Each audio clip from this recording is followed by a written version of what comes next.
Welcome to Rebel Chaser. My name is Gail, and I've got a video for you from a new judge from Ohio. His name is Judge Capper. And I had to do a bit of selective editing on the words that they used for this video. So you might want to keep an eye on the screen for a little bit, just at the beginning, so you'll understand what the words are. So anyway, I'll let you guys watch. State of Ohio versus Christy Clay, case number CRB 25737. The State of Ohio versus Rodney Dale Clay, case number CRB 25738. Yeah.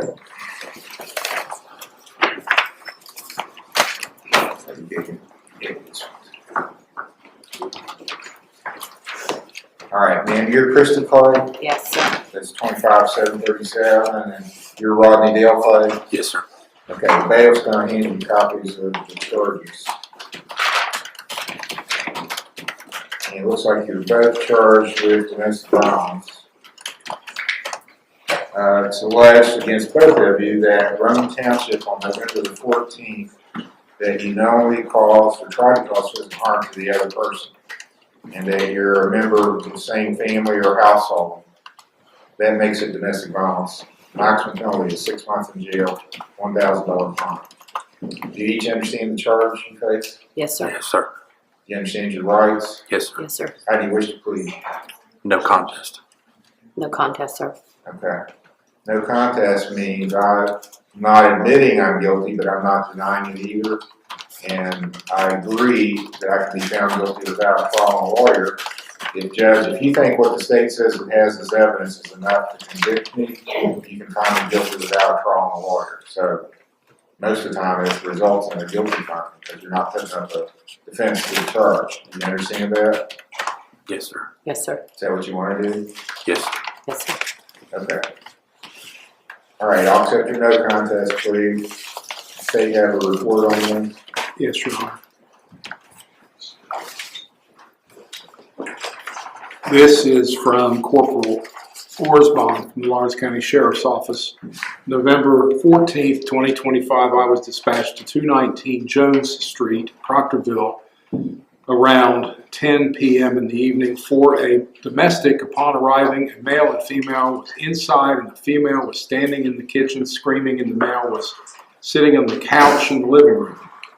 I could see through the glass doors. I knocked, and the male stated, "Come in." After entering the home, the female began screaming. If she could have got a loaded, she would have. The male stated she was drunk. They both have been drinking. At this time, I had Patrolman Birch from Chesapeake and Deputy Frame take her to his cruiser and separate them. After getting them both dressed and out of the house in separate cruisers, I read the male, who identified as Rodney Dale Clay, his Miranda rights, and then asked what happened. Rodney stated that she had too much to drink, that both had been drinking, but she was worse off, so he drove home from the Moose. Rodney stated that this is why she was mad. Upon arriving home, Rodney stated they got undressed, and he was lying down, and she was mad. She began breaking things and him, so he shoved her back and she hit the floor. Rodney stated that she grabbed the, but it had a lock on it, and she didn't think she would have done anything. He doesn't think she would have done anything with it. Rodney stated that it's his wife, Christy Clay. Rodney stated that she was mad and tearing things up, but she only does that when she's drunk on liquor. Rodney stated that all the was his where she hit him with a glass vase. Christy Clay stated that she would have, if she could have got the, she was not going to let any man hit her. Christy stated that he is a D word and that he started her and killing her because he was drinking and he was a D word. Christy stated that she grabbed a gun and tried to take the lock off and loaded it so she could his effing. Christy stated that he is bigger than her and he would not hit her.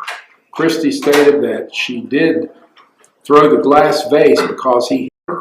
Christy then stated she went to the room to get one of the two guns to blow. Christy stated she grabbed the one and took it out and had the lock on it. Christy tried to remove it, and then when she couldn't get the lock off, she threw it at him. There was a black handgun on the floor in the hall by the bathroom and bedroom doors.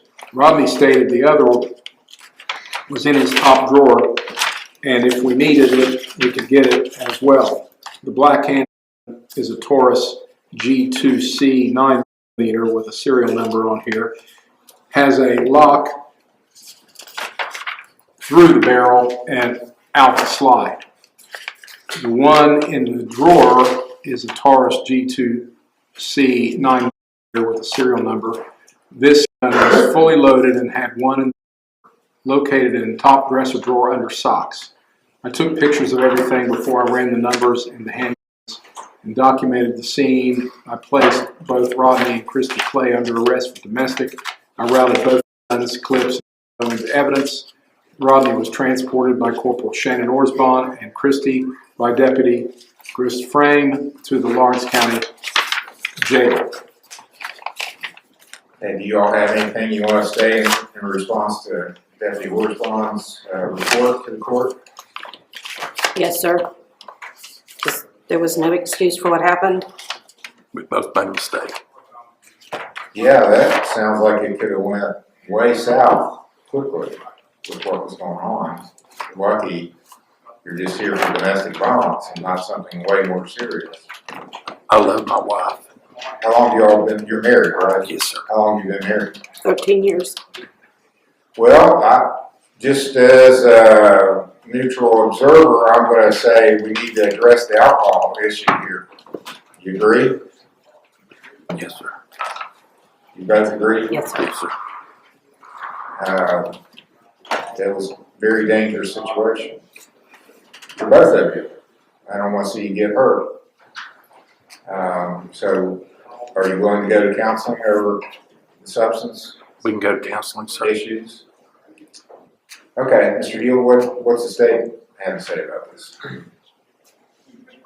The circumstances were awful, and I hope they both look maybe a little bit embarrassed about what's happened. Who knows what's happened before between them, but this doesn't sound like it would have been the first time they've had problems between themselves. Maybe it's the first time they've been in court over it. It's the first time we But had they're still problems. together, so they're still together. And, something like this would cause a lot of people to say, I'm out, I'm done. But they're still together. So if they want to stay together, they need to get this fixed. And now they're in a situation where if they don't, I'm going to ask that they both go to jail for a few days. So I think that they should take some counseling seriously. We have people here from agencies that can provide them with that. They need to stop going to the Moose and think about each other more and not cause situations where they want to pull each other's hands. Yes, sir. So that's what we want to see happen. And then, Your Honor, if the court were to reserve judgment on guilt or not guilt, or if the court wanted to go ahead and pass judgment on that today and then reconsider later on, I want the potential of going to jail over their heads, but I don't necessarily want them to have a permanent record if they do what they need to do to fix things. Okay, so what I'm going to do, I'm going to make a finding guilty, but I'm going to not sentence you today. But I'm going to try to get you set up with some counseling. And then down the road, I'll sentence you depending on how well you do. I think the main thing here is to fix the problem so it doesn't happen again. We want you to stay safe. We want you to have these issues in the future. I don't know your whole history, but I'm going to say, just from what I've heard, that maybe you shouldn't be drinking. Some people, well, the latest evidence now is there's no amount of alcohol that's good for you. That's what they used to say, little alcohol is good for you. Now they're saying there's no amount that's good for you. And just from my observations, some people just can't handle alcohol. They turn into a different person when they start drinking. that's unrecognizable to the person they are when they're sober. That sounds like that may be you all. It may be a different couple when you're drinking than you are. I wouldn't pick you out if you're sitting here. Actually, I can see everybody. I think sometimes people think I can't see. I don't see what's people out. I saw you sitting there. I thought these people are probably here with somebody else to support them or being with a family member. You didn't look like the typical defendants. We just made a mistake, sir. I understand, but we want to fix them. This is the kind of mistake that could happen again, so we want to fix whatever the issue was that caused it to happen. So I need to ask this. Do you have any kind of health insurance, or how do you pay for medical services now? If you need to go to the doctor, how do you pay for it? We have an Ohio Medicaid card. You have Ohio Medicaid, okay. Well, that's going to help us, and both of you have Ohio Medicaid. Yes, sir. Okay, so I think we need some substance use counseling and some marital counseling, and they live in Proctorville. So,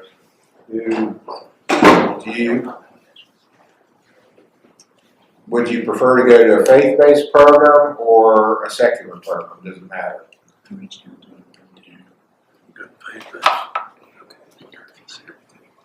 It doesn't matter, sir. Okay. Well, we've got two that raise their hands, so I'll let you go talk to both of them. I'll let you go to either Bethesda or RRS. RRS is probably a little closer for you, because it's right here in Chesapeake. But I want you to go to one or the other. You can talk to them, get something set up. And the way this works, if you've been watching, it's an epidemic. Now, you're kind of old-fashioned that you're drinking alcohol. Drugs are the epidemic in our community right now. And have been for 10 years or so, maybe longer.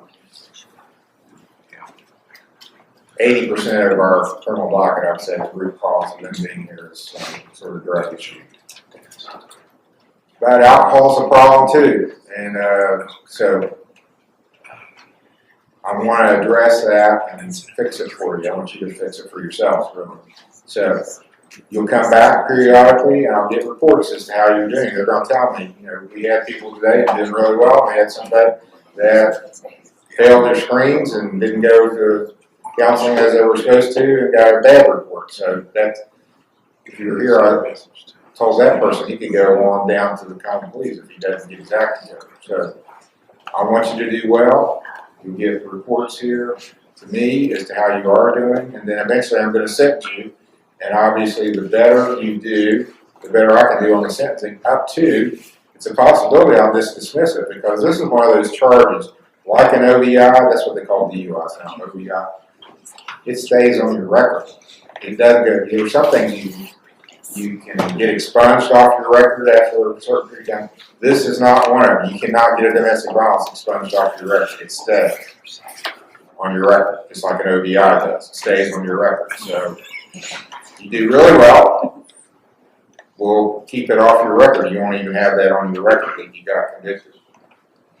But I've got to be really satisfied that it ain't going to happen anymore. That's what I want. That's what I want to know. This isn't going to happen again. No, sir. No, sir. Okay? So go talk to the representatives from the Bethesda and RRS, get signed up, and then let's come back in about a month, and they'll give me a report as to how you're doing. And then it's not going to be over in a month. I mean, you're going to go for a little while. Does it matter to you if it's a Monday or Friday when we come back? Preferably a Friday, sir. Okay. I'm going to make it the 19th then. December the 19th, there will be a sentencing. I'm going to let you, well, you got a bond up. Both of you have bonds up. So I'm just continuing your bonds that you got. Any questions that you have of me? No, sir. And Sir. those folks will go out with you in the lobby and talk to you. Sir, I work out of town where I drive, so I'm out of town stuff there. Can we try to figure out when we can go to Are you out on the 19th? No, sir. I'll make sure I'm home. Okay. He meant in terms of like the counseling. Counseling, yes, Yeah, sir. but we've had this, they'll work with you to try to get you, I don't want you to lose your job. Yes, You keep your job, and they'll work with you. But you can't say, well, I can't ever come. I mean, No, sir. they'll even sometimes do some of it by teleconference or phone or whatever, but yeah, we gotta make some changes. This is just to help you make the changes you need to make. Yes, sir. Okay, December 19th at 10 o'clock will be your next hearing. Well, the wife was so pickled that she picked the one utensil that didn't work. She picked the one thing that she couldn't use except to throw, and she did. It just sounds kind of comical. It's a good thing that she was that pickled and she picked the wrong one. Because had she picked the other one, that one was usable and ready. And that could have been very, very bad. That could have been a really bad ending to this story. So it's a good thing that she chose the wrong one. But I don't quite understand why the husband was arrested.